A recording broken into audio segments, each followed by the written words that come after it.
Bonjour à tous et bienvenue dans ce nouvel épisode de podcast dédié aux projets crypto-monnaies, NFT et Web3 de manière générale. Aujourd'hui, on a la chance d'avoir et de re-avoir sur le podcast Crypto Kaiba. Comment tu vas? Salut, bah ça va très bien et toi? Ben écoute, ça va très bien. Merci d'avoir répondu à l'invitation. On t'avait reçu sur le podcast il y a, je pense, quasiment un an maintenant.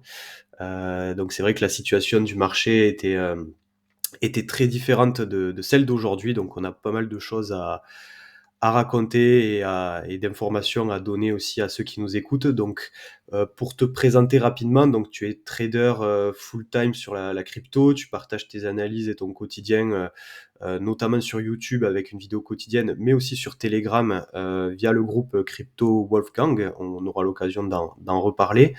Est-ce que tu peux en dire un peu plus sur toi pour ceux qui ne te connaissent pas encore ou qui peut-être n'auraient pas vu notre premier épisode de podcast ensemble?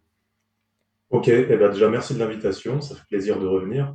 Donc pour me représenter rapidement, puisque voilà, on a déjà fait un premier podcast. Donc moi j'ai 31 ans actuellement, j'ai pris une petite claque, un petit coup de vieux là il y a pas longtemps. Et donc j'ai commencé à partager sur les réseaux en 2020, je crois que c'était fin 2020. Et moi je suis rentré sur les cryptos en 2019. Donc c'est vrai qu'à l'époque j'étais rentré vraiment dans un creux. Ça a été vraiment une chance, puisque j'ai eu le temps de me former, j'ai eu le temps d'apprendre vraiment tranquillement. Et donc j'ai commencé à partager, c'était fin 2020, peut-être début 2021. Alors à l'époque sur Instagram, après voilà, j'ai changé de support, il s'est passé pas mal de choses. Et je suis arrivé sur Twitter dans l'année 2021. Derrière, j'ai créé un Telegram. Et ensuite, je suis arrivé sur YouTube.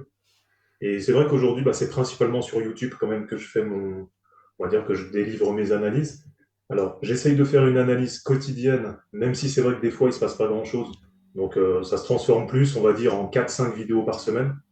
Et je pense qu'en termes de rythme, déjà, c'est pas mal. Et ensuite, bah, j'ai un groupe Telegram, on va dire payant, qui là va être axé plus formation, préparation du bull run. Voilà, c'est vraiment là-dessus que j'essaye d'axer. On en reparlera, je pense, après. On est un petit peu plus de 200 dans le groupe. Et d'ailleurs, quand on a fait le premier podcast, je venais de créer ce groupe. Donc voilà, c'est vrai que ça fait plaisir, ça a bien changé depuis. Tout s'est bien développé, aussi bien YouTube que Telegram. Et sinon, bah, pour ceux qui sont intéressés, je fais une petite pub en même temps. J'ai un canal Telegram gratuit, voilà, qui regroupe grosso modo le contenu que je mets sur Twitter, mais un petit peu plus. Il y a aussi des audios, il y a aussi quelques analyses techniques en plus. Voilà, ça permet aussi d'interagir très légèrement. Donc voilà, c'est ouvert à tout le monde, ceux qui veulent nous rejoindre. Je crois qu'on doit être 4500 ou 4300 dans ce canal. Et sur YouTube, on est 15 500. Ok, ouais, ça commence à faire une belle communauté et comme tu dis, donc t'as YouTube avec 4-5 vidéos par semaine, ce qui est déjà, enfin, ce qui me semble déjà vraiment pas mal pour avoir des premières analyses et un peu de l'actualité sur les différentes tokens et différentes cryptos. Et après, pour ceux qui veulent aller plus loin, voilà, il y a le groupe Telegram payant et qui permet d'avoir des analyses peut-être plus poussées, de pouvoir échanger aussi avec les autres membres et de continuer à se former. En tout cas, on mettra tous les liens en description de l'épisode, donc n'hésitez pas à aller checker et rentrer pour avoir un peu toutes ces infos. Moi, ce qui m'a marqué aussi sur notre premier épisode de podcast, c'est que bon, tu es rentré il y a 5 ans sur le marché et tu as une histoire assez atypique, un peu axée avec un fort risque, si on peut le dire comme ça. Je me rappelle notamment de l'anecdote où tu avais quand même vendu du mobilier chez toi pour avoir des liquidités, pouvoir investir à une certaine hauteur sur ce marché crypto. Comment ça se passe aujourd'hui? Est-ce que tu as les résultats que tu voulais? Et après, pour le prochain bull run là, qui s'annonce, quels sont tes objectifs un petit peu? Ouais, ouais. Et en fait, pour refaire rapidement l'historique pour ceux qui n'ont pas écouté le premier podcast, c'est vrai que j'étais rentré dans les cryptos en 2019. Bon, à l'époque, voilà, j'étais salarié, ça se passait bien, mais on va dire j'étais un peu comme monsieur tout le monde, entre guillemets. J'avais pas forcément beaucoup de sous de côté. Avant d'être dans les cryptos, j'ai fait d'autres choses. J'ai tenté d'autres choses, on va dire, à côté du salariat. J'ai tenté des paris sportifs, du poker, voilà, j'ai tenté pas mal de choses. Et c'est vrai que bah, quand j'ai trouvé les cryptos, je suis rentré, comme je l'ai dit, dans une période creuse. Donc ça m'a permis de venir dedans assez facilement, de faire un DCA au début, parce que je connaissais rien. Donc j'y suis allé tranquillement, Bitcoin, Ethereum, Chainlink, quelques erreurs aussi au passage. Et quand on a eu le crash Covid, c'est principalement là où j'ai senti un tournant. Donc voilà, pour ceux qui n'étaient pas là à l'époque, on a pris un moins 60, moins 70%, on va dire, principalement sur les altcoins. Bitcoin, je crois, moins 50 en quelques jours. Et c'est vrai que là, bah, j'ai vu une opportunité. Et bah, le temps que les cryptos soient très basses, j'avais pas beaucoup de liquidité. J'ai mis ce que je pouvais. Et en plus, bah, sur les semaines suivantes, j'ai vendu pas mal de choses, donc beaucoup de mobilier, etc. Et c'est vrai que chez moi, c'était un peu un no man's land. Il ne restait pas grand-chose. Mais ça m'a permis du coup d'acheter pas mal des bonnes cryptos, de l'ETH entre 90 et 100 dollars de mémoire, du Chainlink à 1 dollar. Voilà, pour ceux qui ont fait le bull run 2020-2021, les prix sont complètement envolés hein, après. Donc pour moi, c'est un énorme move. C'est le meilleur move que j'ai fait, je pense, de ma vie. Mais voilà, c'était très risqué et bien sûr, je conseille à personne de refaire ça. Parce que pour un qui réussit, c'est aussi un gros coup de chance. Il y en a sûrement plein qui se sont plantés et qui ont fait la même chose. Et sinon, je me souviens plus de la fin de ta question. Non, du coup, Est-ce- c'était, maintenant, aujourd'hui, où tu te situes par rapport à tes objectifs et quels sont ceux à venir peut-être pour le prochain cycle là, le prochain bull run qui Ok, s'annonce? ok. Bah, c'est vrai que depuis, ça a beaucoup changé. Même si moi, voilà, j'essaye aussi de partager ça, notamment sur les réseaux. Je reste très simple, je vis très simplement. Voilà, j'ai pas besoin je vais pas aller claquer de l'argent, je ne sais où. Mais c'est vrai que ça a beaucoup changé. Donc, ça m'a permis quand même de quitter mon travail. Aujourd'hui, je suis full crypto, full sur les réseaux. Voilà, c'est quand même beaucoup plus tranquille. J'ai très peu de pression, à part effectivement la pression de réussir avec le marché. Et donc déjà par rapport à ça, ça m'a libéré quand même. Pour moi, c'est la liberté, quoi. Ça m'a apporté vraiment cette liberté. Et voilà, s'il y en a qui aiment la liberté, ben, malheureusement, des fois, il faut un coup de chance ou il faut prendre des risques. Mais c'est vrai que ça arrive pas comme ça. C'est compliqué, hein, je sais, de pouvoir quitter son travail. Je sais plus, toi, il me semble aussi que tu es passé full indépendant. Je sais plus. Alors non, malheureusement, Non, pas encore. peut-être un jour, mais ça prend de Ouais, plus en plus de place, ça c'est clair. Mais non, non, ouais. j'ai encore un emploi, salarié à côté, qui me permet d'avoir, des revenus, sécures, on va dire. Ouais, bah de toute façon, c'est clair et net qu'il faut pas faire la connerie de partir n'importe quand. Il y en a beaucoup voilà, qui pensent, en fait, ils font un bull run, ils pensent que ça y est, tout est fait, que ça va être comme ça toute la vie. Non, ça reste un coup de chance, ça reste aussi des épisodes, c'est très périodique sur les cryptos. Donc il faut avoir quand même de quoi assurer derrière. Donc bien sûr, ne quittez pas votre taf du jour au lendemain parce que vous avez fait 10 000 dans les cryptos, certainement pas. Mais c'est vrai que voilà, aujourd'hui, ça m'a changé beaucoup de choses. Quand on avait fait le podcast au mois d'avril de mémoire, on avait parlé un petit peu, je crois, de Caspa, parce qu'à l'époque, j'étais rentré sur Caspa. Et c'est vrai que bah, cette année 2023, moi, ça a été vraiment drivé par Caspa et par TAO, donc deux cryptos qu'on fait des énormes performances. Voilà, j'ai même pas de mots là-dessus. Et bah, tout dépend, tout a dépendu, on va dire, cette année de Caspa, TAO.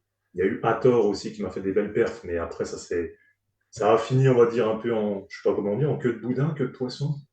Je suis Je mauvais en suis expression.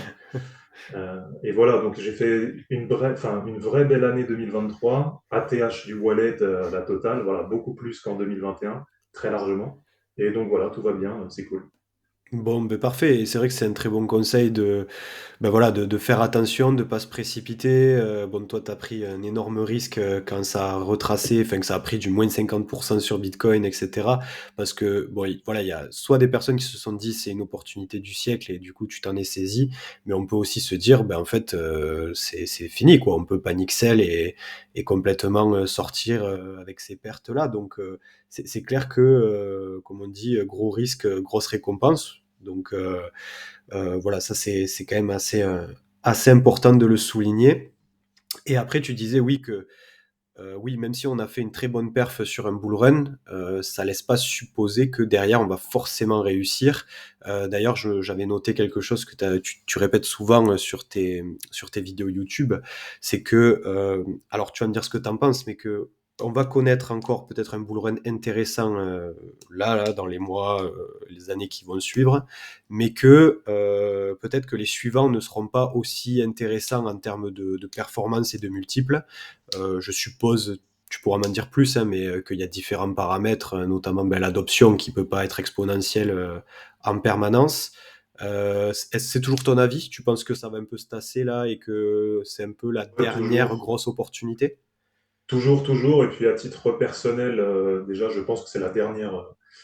On va dire là, je fais ma sixième année, je commence ma sixième année sur le marché. Et en fait, ça passe super vite. Moi, j'ai encore l'impression d'être arrivé il y a un an. Et en fait, c'est déjà ma sixième année là que je vais faire sur le marché. Et donc, à titre personnel, je pense arrêter à la fin de ce bull run. S'il y a un bull run, tout ça, il faut toujours mettre quand même du conditionnel parce que finalement, ça reste que des suppositions, même si j'y crois dur comme fer. Hein. Je pense vraiment qu'il y aura un bull run. Le cycle actuel, il est calqué sur le précédent, qui est quasiment calqué sur celui d'avant. Donc voilà, quand on prend l'historique, c'est vrai que moi j'aime bien regarder des charts de 2013 à 2017, de 2017 à 2021.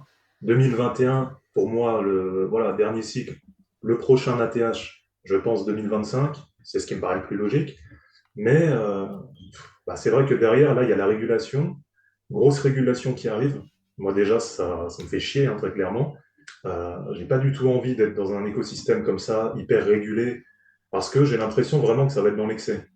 En Mmh. fait, moi, je suis pas contre une régulation, je suis pas contre de l'imposition. C'est vrai qu'il y en a besoin, puisqu'aujourd'hui, c'est un peu la jungle, mais de moins en moins. Et bah, au fil du temps, je pense vraiment que ça va être extrêmement négatif sur les prix, sur l'adoption aussi. Enfin, ça va devenir très compliqué en fait d'aller faire des énormes multiples comme on l'a déjà fait. Et voilà, je préfère en fait, si jamais j'ai fait un bon billet entre guillemets sur ce nouveau bull run, voilà, je préfère éventuellement réinvestir uniquement sur Bitcoin quand je jugerai qu'on se rapproche d'un bottom, et puis après rediversifier, partir sur aussi les indices, les actions, voilà, faire du trading, on va dire sur de la finance traditionnelle, investir dans d'autres choses, diversifier, mais non, là je suis moins bull, on va dire, pour la période 2026-2029, qui doit être du coup le cycle suivant. Je pense pas être là, en tout cas pas autant qu'actuellement. Et effectivement, je pense que même s'il y a de l'adoption, on aura sûrement beaucoup moins de multiplicateurs à faire, donc forcément ça m'intéresse moins. OK, ouais, de peut-être après «sécuriser» entre guillemets, te recentrer sur Bitcoin et d'autres types d'investissements, mais lâcher un peu du lest sur voilà, sur ce que tu fais actuellement, d'aller Ah oui, chercher des clairement. Ouais, pépites et ouais OK. non, non, clairement. Ouais, ouais, ben ça se comprend aussi, hein. Après, c'est quelque chose qui est assez chronophage, et voilà et puis quand les objectifs sont atteints, ça vaut le coup aussi de se pencher sur d'autres choses. Justement, c'est quelque chose qui m'a marqué aussi, c'est que depuis que tu es sur YouTube, même sur Twitter et tout ça, enfin sur X, tu pas peur de prendre position sur, bah, ton avis par rapport à des tokens, par rapport à des cryptos et ça, c'est quelque chose qui est assez rare chez les créateurs de contenu. Alors, créateurs, on peut voir certains qui vont te vendre toujours la prochaine pépite qui va faire fois 1000, ou alors des analyses qui sont bon, ça peut peut-être monter, ça peut peut-être descendre, mais t'as pas une prise de position claire. Alors que toi, tu l'annonces, tu Très dis ben, cette souvent c'est crypto, ça. j'aime beaucoup, celle-là, je la sens pas trop.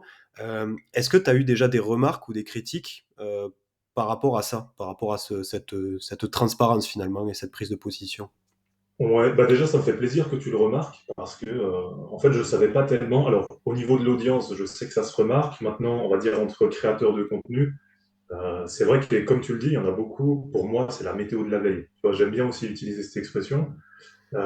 Tu regardes leurs vidéos, alors je critique pas, hein, chacun fait le contenu pardon, qu'il a envie de faire. Je comprends que tout le monde ne veuille pas se positionner, surtout quand on est une grosse chaîne.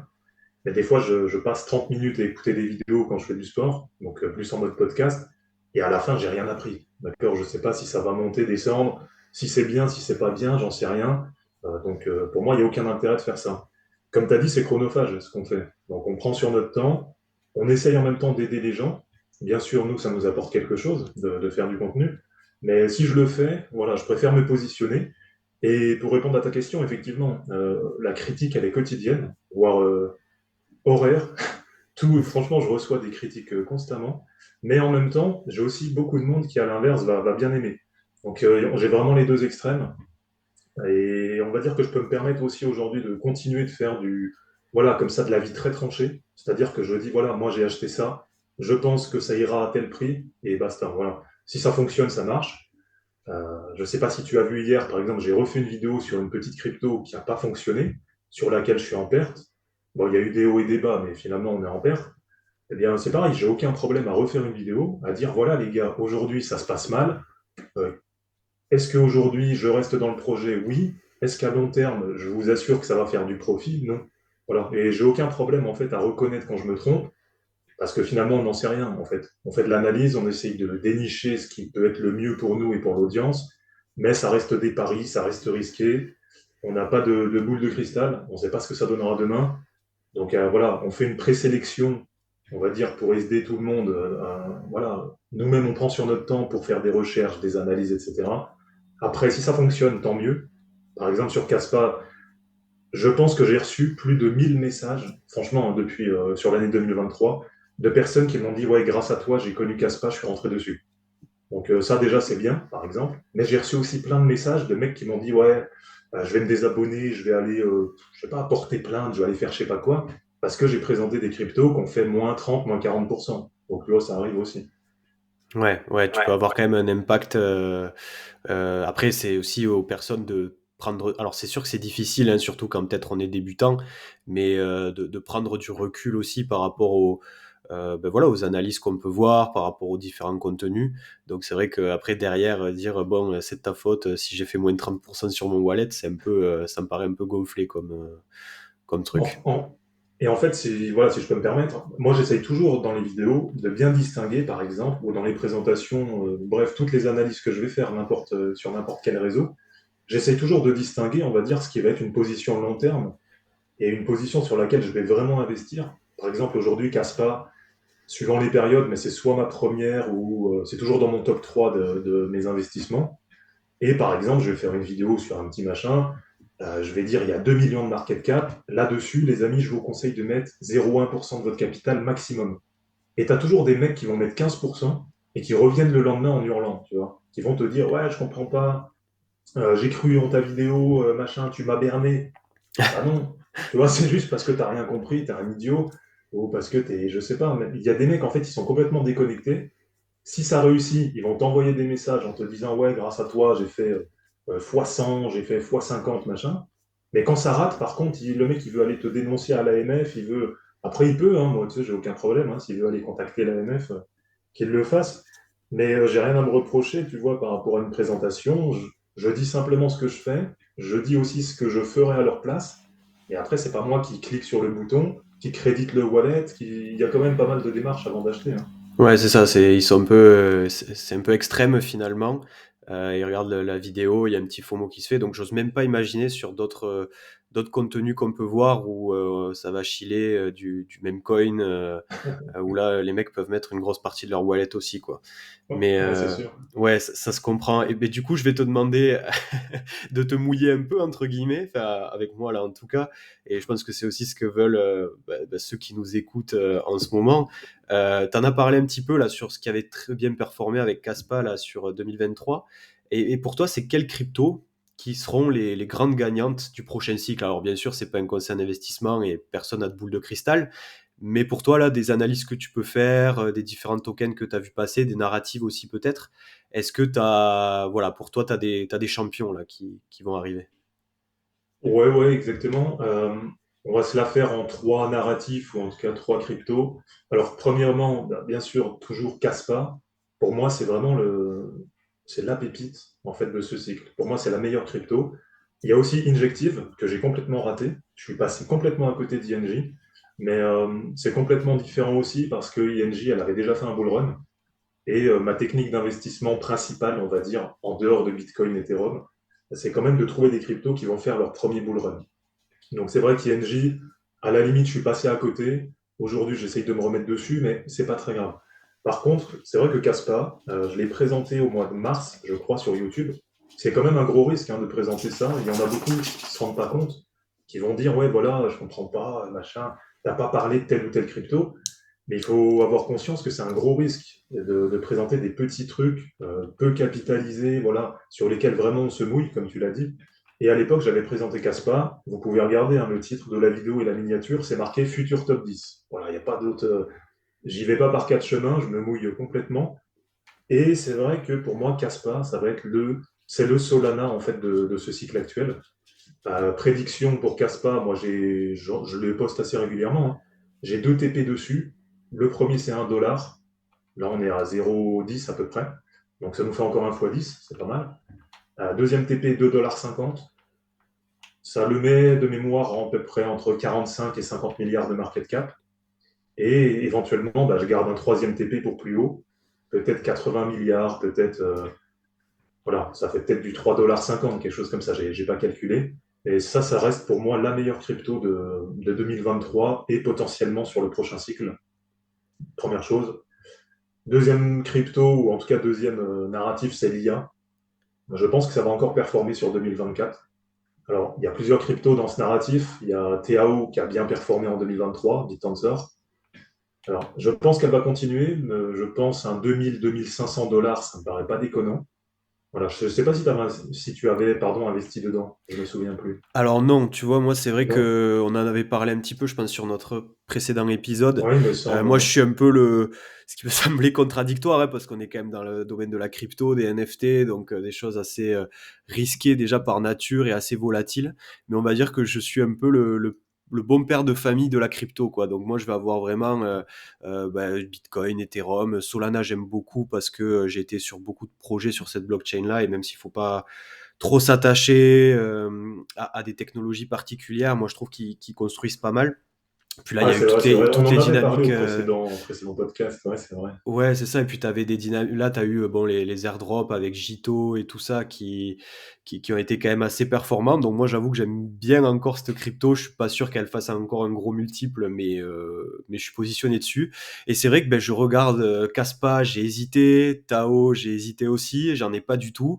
Mais là, tu vois, tu me dis qu'il est à 10 centimes, que tu as une target à 1 $.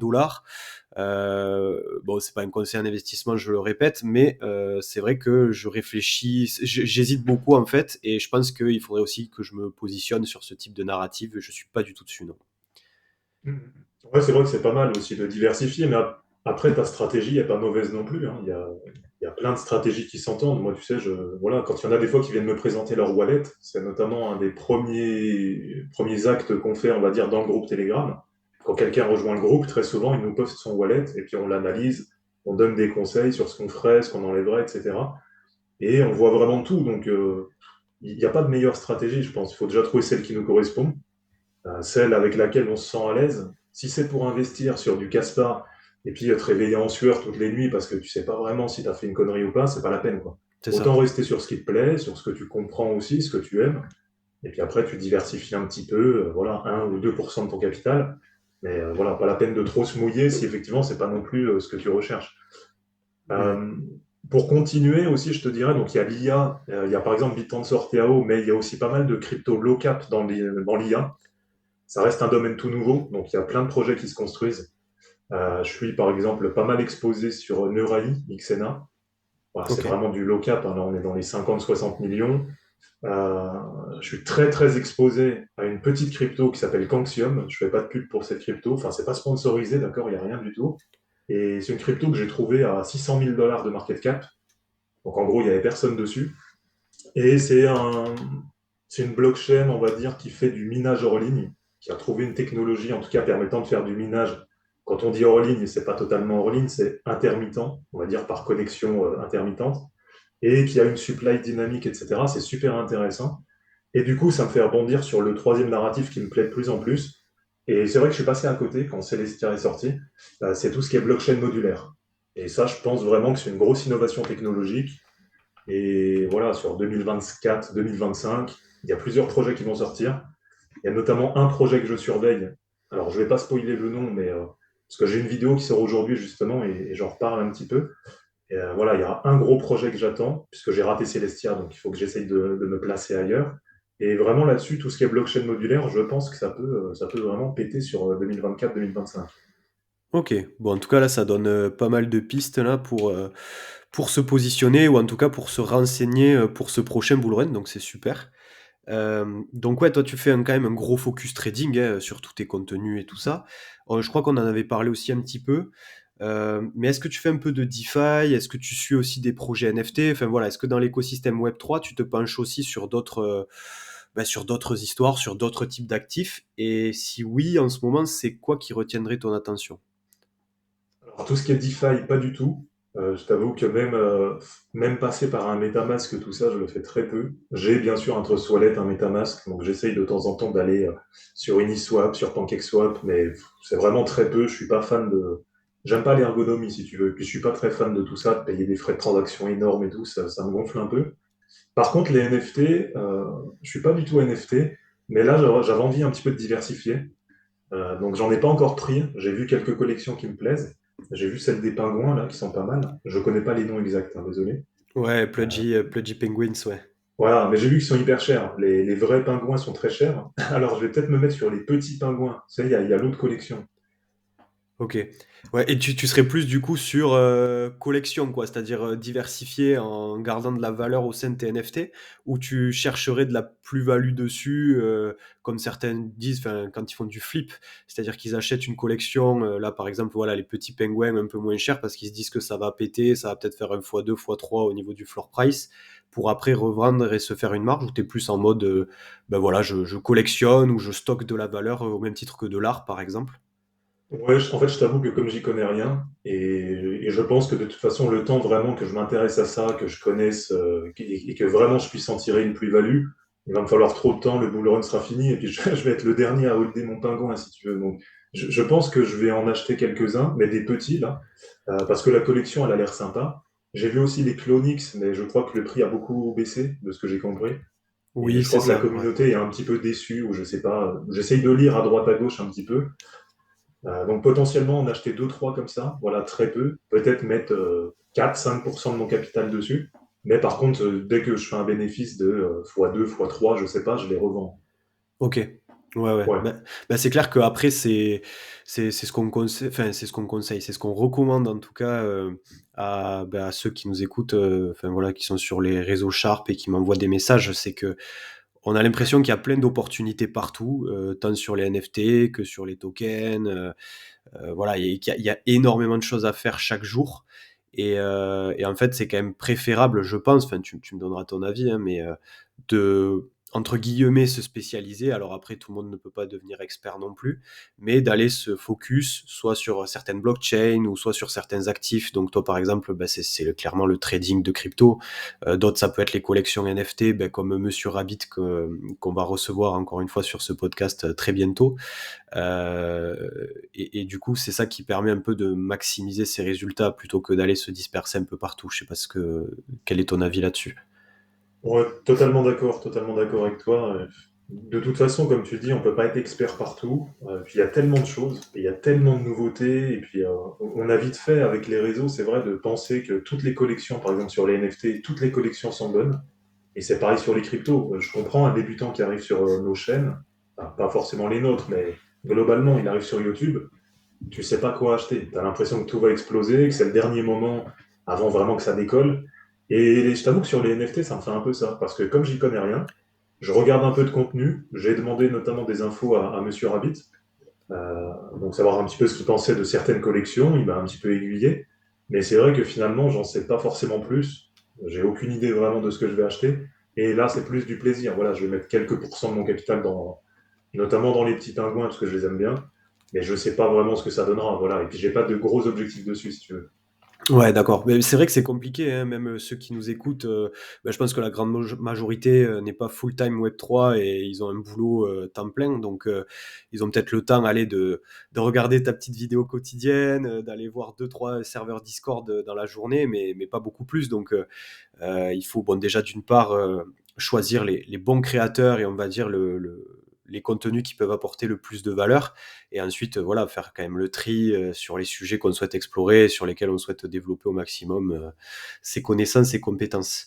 Euh, pour finir, parce que le temps passe assez vite, Ouais, ça passe mais vite. c'est Ouais, grave. super intéressant, justement sur ces contenus-là, quel conseil tu pourrais donner à quelqu'un qui nous écoute encore en ce moment, qui regarde voilà, des contenus crypto sur les réseaux, que ce soit X, YouTube, peu importe, pour qu'il puisse s'informer au mieux et éviter les pièges liés au milieu où il y a de l'argent, hein, notamment la crypto. Donc là, je fais référence, peut-être que tu l'as remarqué, à une vidéo là, que j'ai sortie en janvier sur l'affaire Alan Trading, qui était plus un pseudo débat qu'il y a eu sur X, où en Ouais, fait, j'en ai entendu parler. J'ai regardé ta vidéo, effectivement. Ouais. voilà, par rapport en fait à des créateurs qui peuvent faire, alors non pas des partenariats rémunérés, mais des accès privilégiés via des pré-sales ou autres, et qui du coup peuvent influencer entre guillemets, oui, on peut parler ça, hein, on peut parler de marketing d'influence sur certains projets, alors qu'en fait il y a quand même un biais où ces créateurs de contenu pourront se positionner plus tôt que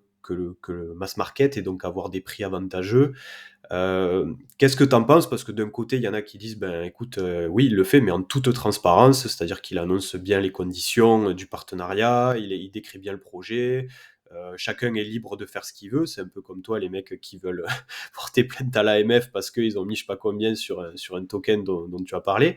Ou est-ce que ben, on est quand même limite parce que ben, on peut avoir parmi nous des débutants qui, voilà, qui suivent que quelques chaînes, qui suivent Alan Trading ou d'autres. Hein. D'ailleurs, c'est tombé sur lui, mais il y en a plein qui font la même chose, hein, ou même parfois qui ne le déclarent pas, et qui du coup ben, peuvent un peu se faire. Enfin, voilà, qu'ils n'aient pas les performances escomptées. Quel est ton avis un peu là-dessus et les conseils que tu pourrais donner à ceux qui nous écoutent? Moi, en toute transparence, on va dire, il y a quelques points comme ça que je peux noter. Premièrement, c'est que s'il y a un contenu sponsorisé, il faut le mettre comme étant sponsorisé.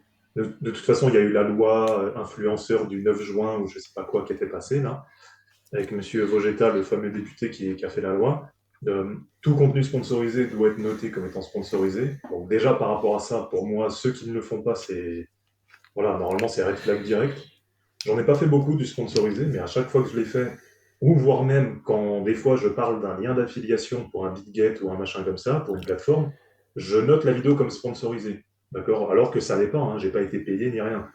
Là-dessus, j'essaie d'être 100% transparent et je pense qu'on devrait tous l'être. C'est important. Après, sur tout ce qui est. Alors, je me souviens plus exactement du débat d'Alan. Je me souviens que c'était par rapport à une entrée qu'il avait eue, je crois, c'est ça? Ouais, ouais, c'est ça. C'est en fait, il n'était pas du tout rémunéré par rapport à ce partenariat. Ouais. J'ai plus même le nom du projet en tête. Il me semble que c'est sur la narrative gaming. Et en fait, il parle de ce projet, du lancement du token qui est à telle date. Et il dit en toute transparence, ben moi les gars, en fait, j'ai accès à des spots de pre-sale, donc j'aurai le token à un prix préférentiel. Et en gros, ben, quand il y aura le listing, et enfin que, en tout cas, tout le monde, le grand public pourra acheter le token à la sortie, ben moi je vais dump quoi, hein. Je vais vendre une partie de mon bag pour récupérer de la plus-value et après je garde une partie sur le long terme, mais on n'est pas sûr. Et ce qui a été un peu critiqué aussi par rapport à ça, c'est que c'est la tokenomique qui a derrière le projet. Je crois que la supply elle va être multipliée par 20 en un an. Au niveau du vesting, donc c'est-à-dire pour ceux qui n'ont pas le terme, qui nous écoutent, c'est le fait que les tokens ne sont pas libérés de suite au moment de la sortie, donc ça évite que ben, justement il y ait des gens comme ça qui en pré-sale achètent le token à un tarif préférentiel en grande quantité et puis vendent de tout d'un coup, ce qui fait chuter complètement le cours et qui peut tuer le projet. En général, on leur donne, on les rend disponibles au fil du temps, quoi.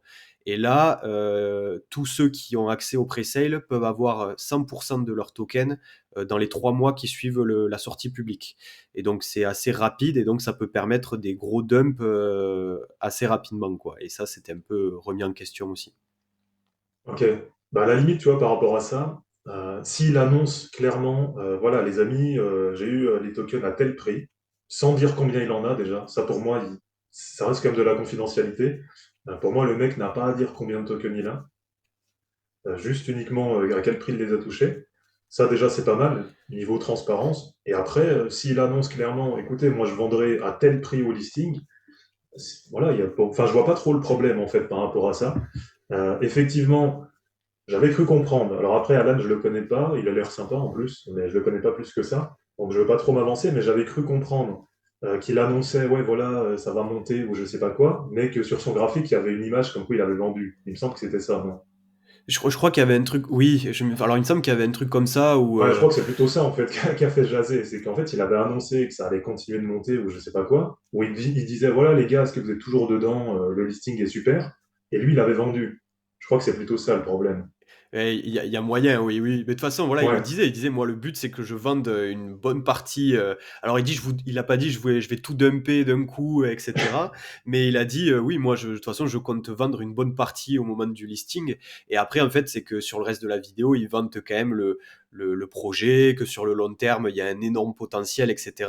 Ben, je suppose pour que forcément, hein, ceux qui ouais. l'écoutent puissent se positionner dessus et essayer de faire grimper un peu le cours, quoi. Mais ouais, ouais, c'était ça un peu qui faisait débat en tout cas.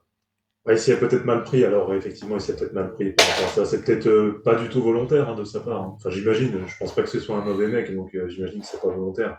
Mais effectivement, par exemple, je prends mon cas, allez, les quelques vidéos sponsorisées que j'ai pu faire, ou par exemple les Launchpool ou Launchpad, je confonds toujours sur BitGet. Moi, Ouais. j'annonce clairement, voilà, je vais vendre dès que je suis à plus 30%, je vends tout et basta. Et puis, je reparle jamais du projet. Mmh. Et par contre, je le fais réellement. Et puis, si je fais une vidéo de suivi, je dis clairement, écoutez, j'ai pas gardé de token, j'ai tout vendu. Et c'est la dernière vidéo là-dessus. J'en parlerai jamais, quoi. Ça m'intéresse pas plus que ça. Donc Mmh. non, je pense que là-dessus, il faut quand même essayer d'être transparent. Maintenant, voilà, j'ai pas tous les tenants et les aboutissants, donc je lui reproche rien. Comme je dis, il a l'air sympa. Et je pense pas que ce soit, en fait, je pense pas que dans l'écosystème, en tout cas sur YouTube, il y a vraiment des mecs mauvais. Tu sais, qui veulent arnaquer, qui veulent. Il y en a sûrement quelques-uns. Mais là, comme ça, il y en a aucun vraiment qui me saute aux yeux et où je me dis, ouais, lui, c'est un enfoiré. Ouais, je suis Je sais pas ce que d'accord, t'en penses, mais ouais, non, je non. suis plutôt d'accord, bon après il y avait quand même eu, Darkemy là, tu sais sur X, il y a eu une grosse période aussi un peu, Ouais, par ouais, on a par discuté un petit peu, ouais, rapidement, mais j'ai parlé un petit peu avec, ouais. voilà, donc c'est sûr qu'il y a des zones d'ombre, on va dire, mais oui, oui, pour revenir sur le cas de d'Alan Trading, j'avais beaucoup aimé son interview, qu'il a fait avec le Crypto Daily et j'aime beaucoup quand même sa transparence, voilà, il a pas peur de donner des chiffres, de dire un peu ce qu'il fait, combien il peut toucher sur une sponsor, par exemple, donc ça, c'est vrai que c'est agréable, en tout cas, de Hum, hum, hum. d'avoir cette transparence-là et je pense qu'à côté de ça, oui, tu peux avoir certains créateurs qui vont faire le même type de truc pour avoir accès à des presales et qui vont pas forcément avoir la transparence d'Alan. Donc, mais d'un autre côté, je peux comprendre l'origine du débat où tu as quelqu'un qui vraiment débute, c'est pas trop, comme tu disais, hein, qui sait pas trop où aller. Il fait un peu de YouTube, un peu de X. Bon, voilà, on lui présente un super projet gaming par un YouTuber pour Alan qui a quand même, je crois, plus de 30 000 abonnés. Hein, donc, il se dit ah ben ok, ben, ça a l'air d'avoir vraiment un bon potentiel. Dès qu'il y a enfin, dès que ça sort public, ben, je vais me positionner dessus quoi. Et finalement, c'est peut-être pas le meilleur coup à jouer. Mais Pas au contraire, effectivement. Par contre, on m'a déjà envoyé des vidéos, ou en tout cas, on m'a déjà fait des remarques en me disant que tel ou tel youtubeur, machin, était totalement désintéressé de tout partenariat, que c'était que de la bienveillance et de la bonté. Franchement, les gars, pour ceux qui regardent la vidéo, les gars ou les femmes, hein, les amis, on va dire, quand quelqu'un essaye de se faire passer pour un philanthrope comme ça, bien souvent, ça cache une part d'ombre énorme derrière. C'est souvent eux les plus enfoirés en fait du truc. Ce que j'en ai vu hein, comme ça, effectivement, j'ai déjà entendu quelques créateurs de contenu qui disent voilà, moi je suis le seul, d'accord, qui ne fait aucune sponsor, je n'ai rien à vous vendre, c'est que de la bienveillance, tu vois. Je vous donne mon temps gratuitement et tout. Ça n'existe pas, hein, ça c'est soit le mec est débile, soit c'est un menteur, en fait. Et comme je pense que personne n'est débile dans l'écosystème, parce que pour faire quand même de la création de contenu, des analyses, analyser des projets, etc., comprendre son écosystème, euh, voilà, je considère quand même qu'on est tous à peu près bien câblés. Donc souvent, c'est quand même des menteurs. Et bah, le mensonge, voilà, ça peut mener très loin. Mais toute personne, pour moi, hein, qui se fait passer pour un philanthrope comme ça, généralement, c'est les plus gros barjots qu'on ait. Donc ouais. moi, c'est vraiment un red flag total, ça, tu vois. Je préfère quelqu'un qui assume, qui me dit, voilà, là, j'ai été payé parce que YouTube, ça rapporte pas, ou parce que il y a telle ou telle chose. J'ai permis à un projet de se faire connaître en France, donc ils m'ont rémunéré, ce qui me paraît normal. Mais tu vois, à l'inverse, vraiment se faire passer pour un 100% un moine, non, pour moi, c'est pas possible. Ouais, non, mais je suis tout à fait en accord avec ça et je pense que là, en disant ça, il y a des noms là qui viennent en tête et peut-être ceux qui nous écoutent Moi, je pense, oui. en ont aussi quelques-uns où tu vois des fois des projets présentés en vidéo qui sortent de nulle part. Et non, non, c'est juste que je suis tombé dessus et j'adore l'idée. Ouais, ok. Ça, il y a quand même des trucs derrière, je pense. Mais bon, ça, c'est encore un autre sujet. Ben, écoute, merci beaucoup. Euh, Peut-être pour terminer, dernière petite question que je pose d'habitude à tous les invités sur le podcast. Est-ce que tu aurais une ou deux personnes, justement, en plus on est dans le thème là, hein, par rapport à la dernière question, que tu conseillerais à ceux qui nous écoutent peut-être à suivre et pourquoi pas qu'on pourrait inviter sur ce podcast après toi pour apporter de la valeur et aider la communauté à atteindre ses objectifs. Ok. Bah, du coup, moi, c'est vrai que dans l'écosystème, je regarde très peu de vidéos. En fait, je regarde très peu de contenu en réalité. Je m'intéresse à plein d'autres choses que les cryptos, donc c'est vrai que je regarde pas beaucoup de contenu crypto. Par contre, il y a quelques personnes, j'aime bien l'humain, moi, tu sais. Par exemple, tous les deux, là, on s'est bien entendu, donc du coup, voilà, on refait des podcasts, etc. ensemble, on discute de temps en temps. Mais je me verrais pas aller conseiller quelqu'un avec qui j'ai jamais discuté, tu vois. Ouais. Donc en fait, il y a aussi deux autres gars avec qui j'ai déjà discuté et que j'aime beaucoup. Il y a Monsieur Rabbit, et tu m'as dit que tu vas le recevoir bientôt. Ouais, tout à fait. Ouais, ouais, Ouais. c'est prévu. Monsieur Rabbit, et puis il y a Charlie Sedin qui m'a mis en avant et qui m'a fait vraiment un cadeau de fin d'année, quoi. C'était un coup de pouce. J'ai gagné peut-être 1500, 2000 abonnés avec une vidéo qu'on a fait ensemble. Donc super cool. Et puis c'est un mec super marrant et super sympa. Euh, et puis par rapport à son contenu, donc je regarde quelques-unes des vidéos de Monsieur Rabbit, voilà quelques-unes de tes vidéos, quelques-unes de Charlie. Et voilà, je me contente de ça, ça me va très bien. En plus, comme je vous connais, voilà, ça me fait plaisir de vous écouter. Et du coup, voilà, éventuellement vos 3 chaînes. Beh, écoute, ça fait super plaisir en tout cas et c'est bien noté, pour aller suivre aussi, ce qu'il propose. Hem, écoute, on est pas mal là, hein, on arrive au terme de ce podcast. On a vu pas mal Mhm. de choses ensemble, je Ouais, pas mal, pense, c'est pas mal. voilà, les tokens, les projets, les narratives à suivre, tes objectifs aussi et ta vision par rapport au prochain bull run. Donc, bah, écoute, merci beaucoup et peut-être juste avant de se quitter, c'est ton moment pour, dire un petit peu, bah, ce que tu proposes, ton groupe Twitter, comment ça se passe si on veut en savoir plus sur ce que tu fais et toute la valeur que tu apportes à l'écosystème? Ok, bah, du coup, merci à toi pour l'invitation, hein, ça a fait plaisir. Et puis, petit mot de la fin, donc pour tous ceux qui ont regardé le podcast et qui voudraient éventuellement venir me suivre sur d'autres réseaux, vous pouvez me suivre sur YouTube, où j'essaye de faire, comme je l'ai dit, 4 à 5 vidéos par semaine. Donc on va dire que c'est vraiment là la valeur ajoutée principale sur le contenu gratuit. Vous avez Twitter, vous avez Telegram. Donc là, c'est un canal Telegram gratuit où, pareil, hein, je fais de la diffusion de contenu, des analyses techniques, etc. Et pour ceux qui veulent préparer le prochain bull run, en tout cas, c'est l'objectif et c'est l'ambition que j'ai eue en créant le groupe Telegram au mois d'avril. Eh bien, j'ai un groupe qui s'appelle Crypto Wolfgang. Vous avez tous les liens qui sont sous mes vidéos, etc. Donc, on va pas s'embêter avec les noms exacts des groupes. Vous avez tous les liens sous mes réseaux. Et puis, je vous invite à venir vous renseigner, éventuellement à me contacter directement en DM pour avoir plus d'infos. Et puis, si vous cherchez un petit peu sur ma chaîne, il y a des vidéos de présentation par rapport au groupe. Donc, voilà, vous avez tous les outils si vous voulez venir me rejoindre. Et puis, n'hésitez pas aussi à suivre d'autres créateurs de contenu, puisque c'est toujours bien d'avoir d'autres avis et puis d'autres sons de cloche. Super, bah, écoute, bah, merci encore, hein, Crypto Kaiba pour ton temps et toutes ces informations qu'on a pu avoir au travers de cet épisode. Bah, écoute, je te souhaite une excellente journée et puis on se dit à bientôt. Bah ouais, merci. Bonne journée à toi. Et puis je pense qu'on se refera le prochain. Si on se le fait aller tous les 7 8 mois, normalement on serait en plein bull run, donc ça peut faire plaisir. Peut-être en fin Ouais, d'année le prochain. Ouais. exactement, un petit état des Allez, lieux, voir l'avancée, ouais, avec plaisir. allez. Merci à toi, c'était cool. Salut.